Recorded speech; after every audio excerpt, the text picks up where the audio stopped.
భగవంతుణ్ణి ఏమడగాలి? వివేకానంద యుక్త వయసులో ఉండగా తండ్రి విశ్వనాథ దత్తా హఠాత్తుగా కన్నుమూశారు.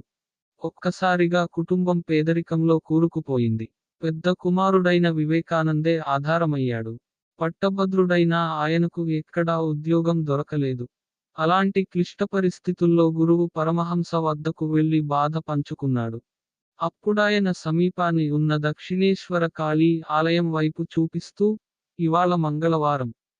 ఈ రోజున అమ్మవారిని ఏది కోరితే అది అనుగ్రహిస్తుంది. వెళ్ళి ప్రార్థించు, అన్నారు. ఆ సాయంత్రం వివేకానంద మందిరానికి వెళ్లి అమ్మను ప్రార్థించారు. తిరిగొచ్చాక రామకృష్ణులు, అమ్మ ఏమంది? అనడిగారు. అరే! అడగటం మర్చిపోయానే, అని వివేకానంద మదనపడ్డారు. సరే, మళ్ళీ వెళ్ళు, అన్నారు పరమహంస. ఈసారి అదే పరిస్థితి. మూడోసారి